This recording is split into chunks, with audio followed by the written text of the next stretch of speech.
চোখে তো আপনার রাজনৈতিক অবস্থা 17 বছর যে রাজনীতি এই দেশের মধ্যে মানে মানুষ নিঃস্বাধীনভাবে যে রাজনীতি করতে পারে নাই, সেটা 17 বছর পরে এই আজকে মানুষ মানে কি বলে এটাকে আনন্দ নিয়ে ফুর্তি নিয়ে এখন যেভাবে মাঠে মানুষ সব দলেরই লোক নিঃস্বার্থে মানে নিজের ইচ্ছায় মানুষ এখন হাসি খুশি পাবে এই সামনে নির্বাচন দেওয়ার জন্য খুব উৎফুল্ল হয়ে আছে এবং খুব উৎসবমুখর অবস্থায় চলতেছে।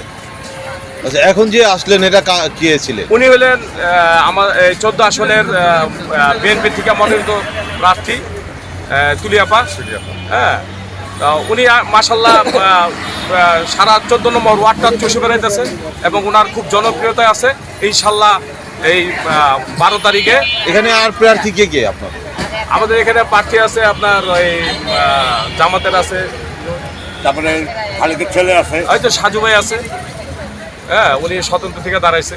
আপনি আছেন? আপনার বক্তব্য ভাই। ভাইয়া বলেন। আমাদের কোনো বক্তব্য নাই, আমরা ধানের শীষ। তাই রে, মানে ধানের শীষ ছাড়া কোনো কথা নাই। ইনশাল্লাহ 12 তারিখে জয়যুক্ত হবে। ধানের শীষ ছাড়া কোনো কিছুই দেখবেন না। কথা হচ্ছিল ঢাকা 14 আসনের পাইকপাড়া স্টাফ কোয়ার্টার পশ্চিম পাড়ের কয়েকজন বাসিন্দার সাথে। তারা মূলত বিএনপির সমর্থক এবং তারা এভাবেই জানালেন তাদের অনুভূতি। এখানে প্রার্থী প্রকৌশলী তুলির পক্ষে কাজ করছিলেন এই মানুষগুলো।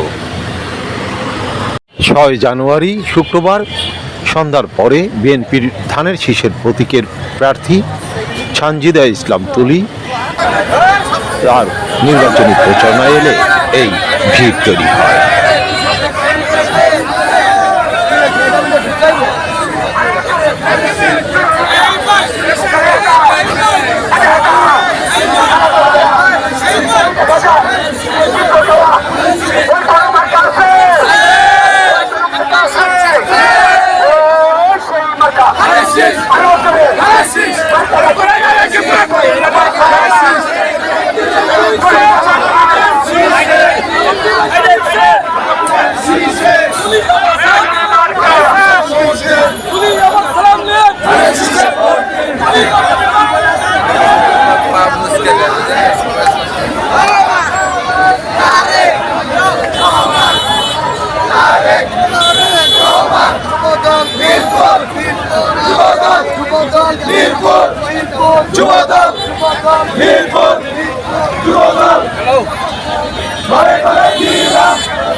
ঢাকা 14 মিরপুর 1 আমিনবাজার গাবতলী এই আসনে অন্যান্য প্রার্থীদের মধ্যে রয়েছেন আবু বকর সিদ্দিক সাজু ফুটবল প্রতীকে এবং দাঁড়িপাল্লা প্রতীকে রয়েছেন জামাত ইসলামের ব্যারিস্টার মীর আহমদ বিন কাসেম আরমান।